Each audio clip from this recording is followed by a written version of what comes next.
person in the Gospels besides Jesus himself. All four Gospels record events from the last week of Jesus' life. Matthew and John were eyewitnesses, while Mark and Luke got their information from other sources. Though each writer had his own information sources and goals, the Holy Spirit inspired the writing of all four books. Matthew tells you that I was very rich, came from Arimathea, was a disciple of Jesus, went to Pilate to get the body of Jesus, wrapped the body of Jesus in a linen cloth, laid Jesus' dead body in my own new tomb, and rolled a giant stone over the tomb's entrance. Mark says I was a prominent member of the council. I was waiting for the kingdom of God. Went boldly to Pilate and asked for Jesus' body, and was given it. I took down the body, wrapped it in linen, placed it in a tomb, and rolled a stone over the entrance. Luke adds the information that I was good and upright. I had not consented to the decision and action to crucify Jesus. I came from Judea, and that the tomb was new. John completes my information by saying I was a secret disciple of Jesus because I feared the Jewish leaders, that I was accompanied by Nicodemus when I prepared the body of Jesus, that he and I wrapped the body in spices in accordance with Jewish customs, and that the tomb was in a garden where Jesus had been crucified. John adds that we laid the body in the tomb on the day of preparation. I tell you all of this detail for a very specific reason. I am uniquely qualified to tell you about the last day of Jesus' life. When you hear my story, you will also guess where the writers of the Gospels got some of their detailed information. I was born with a silver spoon in my mouth, the child of a wealthy Jewish merchant. When I was young, my family moved from Arimathea to a large house on Mount Zion, only a few hundred yards west of the temple in Jerusalem. We could walk straight east from my house, cross the bridge you know as Wilson's Arch, and enter the temple grounds, our treasured, custom-made robes billowing, without even having to mingle with the poor people, let alone be bothered by beggars. My father was a Sadducee, as were many of the other wealthy Jewish leaders. We were very socially concerned, didn't believe in the resurrection, and not overly concerned with intricate theological arguments. Although we didn't believe in the resurrection, we did believe that the Messiah would restore Israel to its rightful, powerful position among the countries of the world. We looked for a Messiah that would restore King David's earthly power, although that power had not really existed for nearly 1,000 years. Since we were wealthy, I went to school and studied the Torah with other wealthy children. Sometimes, exceptionally bright children, such as Saul of Tarsus, joined our group. But mostly I knew rich people. Rich people came to our house for dinner. My parents' friends were all powerful. Wealth was much more important to us than having perfect theology. We paid poor rabbis to be concerned about theology for us, just as some of you modern people pay your preachers to think about theology for you. Almost a week before the death of Jesus, I learned that he and his disciples were in town. I rushed to hear the famous teacher and found that he was surrounded by people of all kinds. Naturally, I gravitated to stand by my friends, other rich and very richly attired Jews. We looked like gaudy peacocks next to poorly clad Jesus and his ragtag disciples. We rich, religious Jewish leaders loved our robes. The more Jesus taught, the more I believed. The more Jesus taught, the angrier my friends became. They grew louder, and I grew quieter. They asked him loaded questions, and he turned back every verbal challenge. The people loved watching Jesus take on the religious establishment. And I did too. I so badly wanted to hear Jesus and my robes kept me safe from suspicion. I wasn't paying attention to the storm that was brewing. I started hearing rumors that one of Jesus' followers had taken a bribe to betray him to the Jewish leaders. It sounded so silly. Why would such powerful men be afraid of a homeless preacher? On Thursday night, I celebrated Passover with my entire family. Like other rich people, we had a choice lamb and used expensive cups and plates. I have to admit that while the service was going on, I didn't notice any difference in it than the many others I had attended in my life. My life was as normal as could be.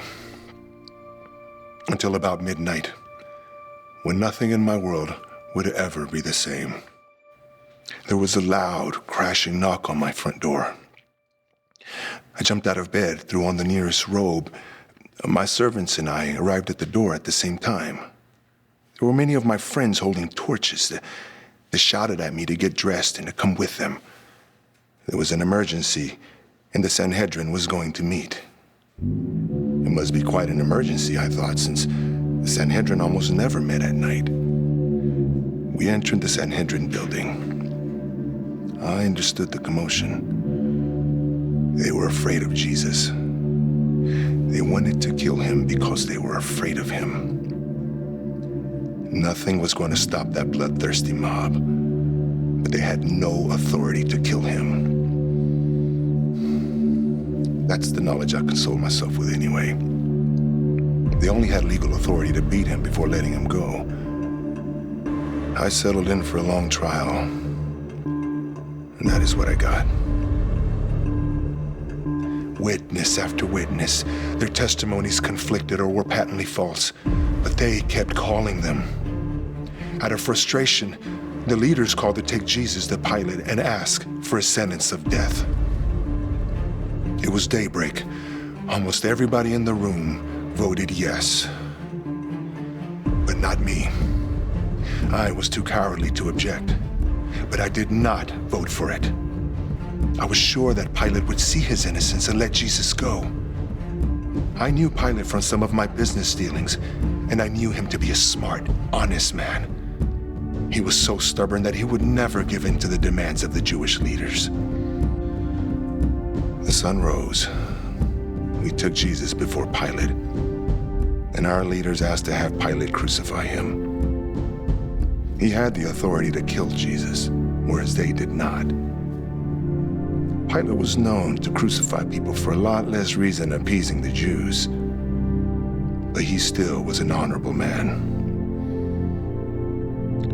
Jesus was tried before Pilate, and I heard the precious words from Pilate. I find no guilt in this man. That should have been the end of it. Pilate should have given him a light beating and let Jesus go. But he could not withstand the threats and pressure from the Jewish leaders. So he sent Jesus to Herod Antipas, the ruler of Galilee, for further examination, hoping the whole mess would go away. Herod Antipas tried to question Jesus, but Jesus just ignored his questions. Rather than be humiliated in front of everyone, Herod Antipas quickly sent him back to Pilate. Pilate repeatedly tried to release Jesus, but the leader's threats kept coming and coming.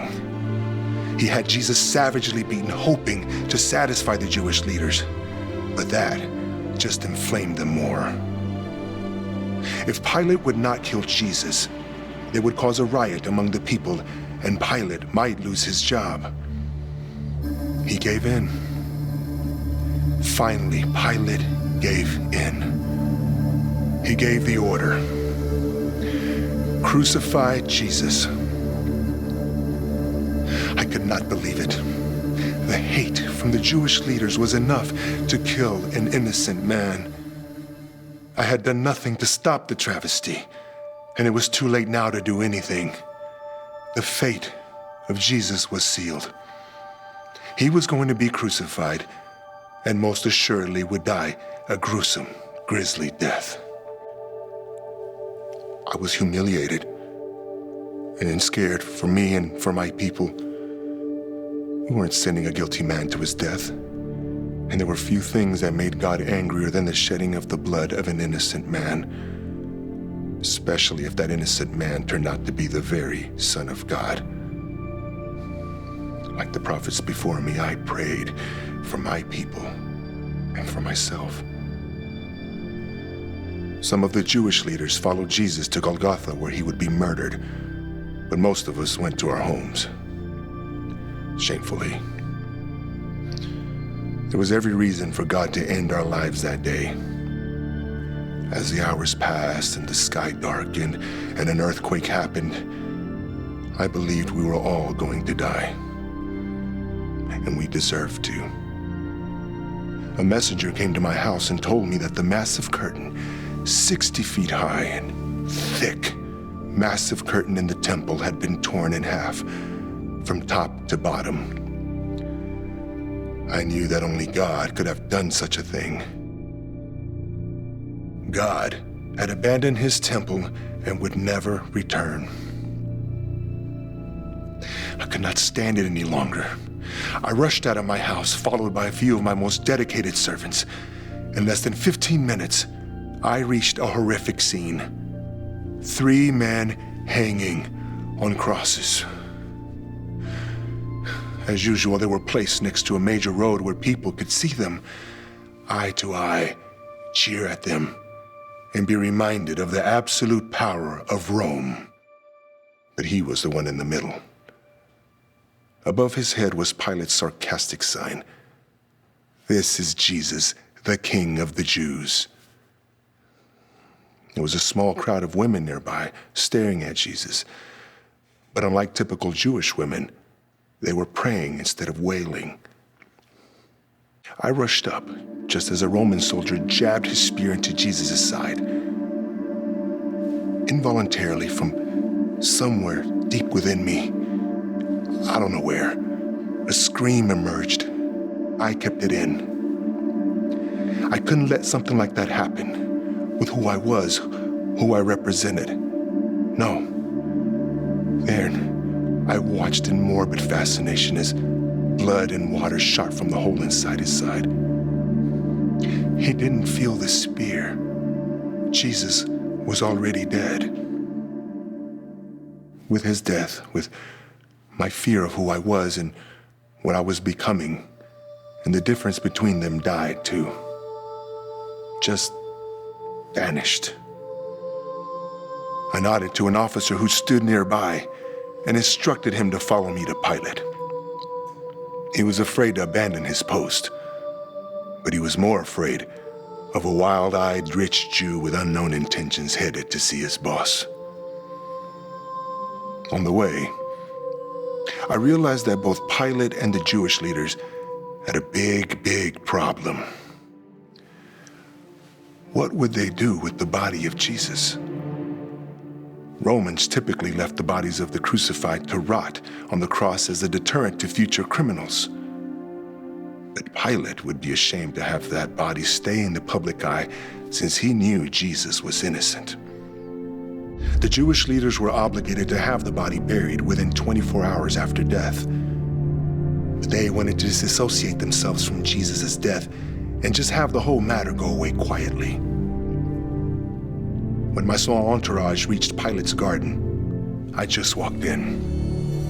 I guess Pilate's bodyguards thought the officer with me was under orders to report. Plus, they were familiar with me from my past dealings with Pilate. When I entered the room, Pilate just gave me a questioning look.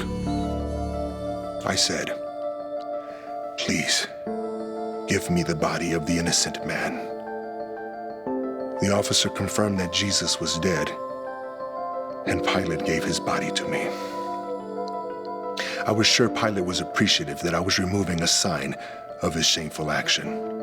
Back we went to Golgotha, where the officer instructed his soldiers to remove the dead Jesus from the cross.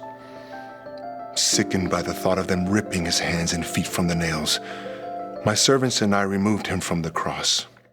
I then sent one servant to fetch linen cloth and other servants to buy burial spices and perfumes. They only had an hour to buy those things because sundown was approaching, and the burial had to happen soon. My servants gone, I was in a quandary. What would I do next? There was a muffled cough behind me. I turned around. Nicodemus. It was my friend Nicodemus, another secret follower of Jesus. I said, "My tomb is over there. We will carry him." The blood drops of Jesus stained our robes, our expensive, pompous robes that now we would never wash. We reached the opening of the tomb. My servants began to arrive. Nicodemus and I personally prepared the body with the spices and then carefully wrapped it with linen strips. We placed the headpiece over his face and head and laid him down. With one last look, we left the tomb. It took 6 of us to lever the stone in place over the tomb face, where we sealed it. It would take a dozen strong men to remove that stone because I had designed it that way. Nicodemus and I were ritually unclean because we had touched a dead body. We would not be able to celebrate Passover, but neither of us really cared. Jesus was dead, and our hopes and dreams were shattered. We were no longer secret followers of Jesus, and would likely lose our seats in the Sanhedrin and our places in high society, and may lose much of our wealth. Standing there in our blood-stained robes, they seemed like treasures that no longer had any value.